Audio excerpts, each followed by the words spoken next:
सास बहू का लिव इन रिलेशन। नेहा खुले विचारों वाली लड़की थी। अरे नेहा, क्या दिन में सोती है?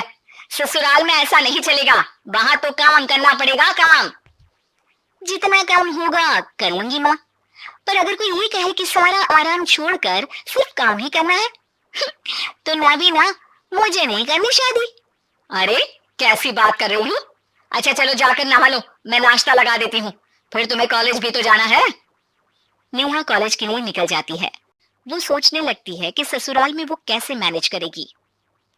क्या हुआ नेहा, परेशान लग रही हो? अरे यार, तू तो मुझे जानती है ना, मुझे अपनी लाइफ बिल्कुल परफेक्ट चाहिए, लेकिन लग नहीं रहा लोग मानेंगे। यार कहीं मेरी शादी ऐसे घर ना हो जाए जहां मेरी जिंदगी ही नरक हो जाए। अरे मैंने ना कल एक इंग्लिश फिल्म देखी थी, उसमें भी कुछ ऐसी ही समस्या थी हीरोइन की। अच्छा, तो फिर क्या किया उसने?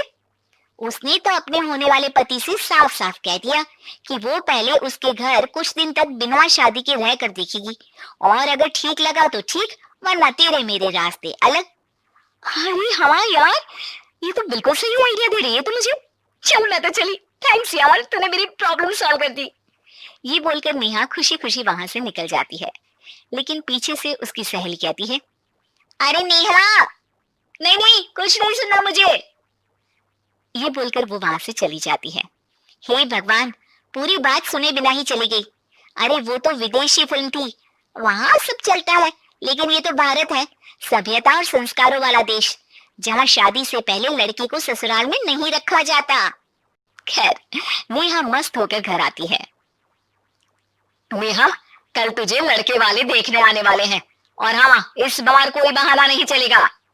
हाँ हाँ, आने दो आने दो, मैं तैयार हूँ शादी के लिए।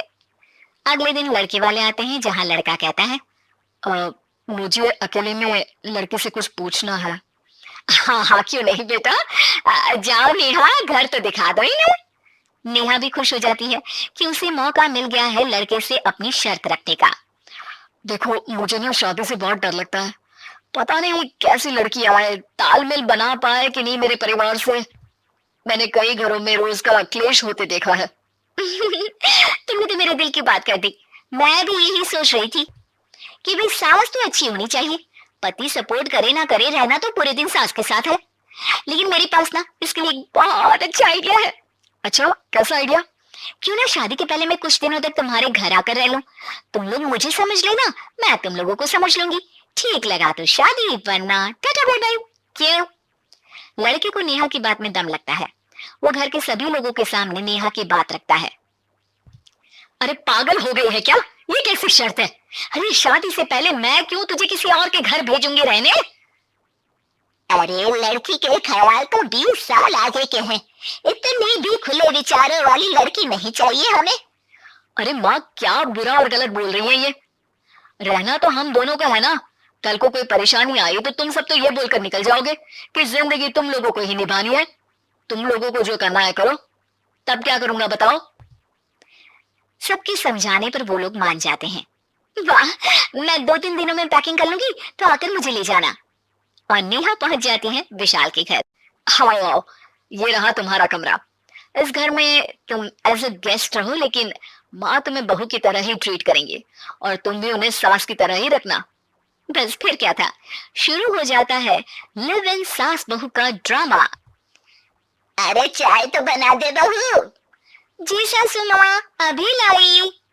नेहा चाय लेकर आती है कि बस चाय लेकर आई हो, इसके साथ पकोड़े भी ले आती। लेकिन आपने तो बताया ही नहीं कि आपको चाय के साथ पकोड़े भी चाहिए। हाँ हाँ, अब तो पता चल गया ना। रात को खाना खाने के बाद नेहा किचन में खटर पटर कर रही होती है। क्या हो रहा है वहाँ नेहा? माँ जी, मैं ना रात को अदरक वाली चाय पीकर सोती हूँ, ये मेरी आदत है। अच्छा, तो जरा मेरे लिए भी बना देना। दोनों सास बहू रात को चाय पीती हैं। अगले दिन, नेहा, मैं मंदिर जा रही हूँ, मेरी साड़ी निकाल कर बेड पर रख दे। नेहा सास के लिए साड़ी निकाल कर रख देती है। वो देखती है कि उसके आने के बाद से सास ने घर का कोई भी काम करना छोड़ दिया है। यार मैं क्या करूं? ऐसा ससुराल तो मुझे नहीं चाहिए था जिसमें मैं ही सारा काम करूं। मैं तो ऐसा घर चाहती हूँ जहाँ सास और बहू दोनों मिलकर किचन में काम करें।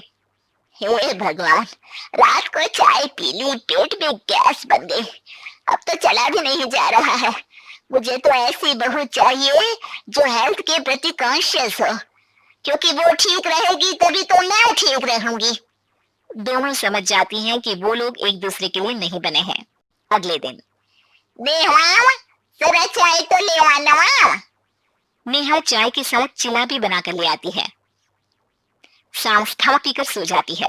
अगली सुबह, तेरी बुआ सास आ रही है, उसे मैंने तेरे बारे में बताया है।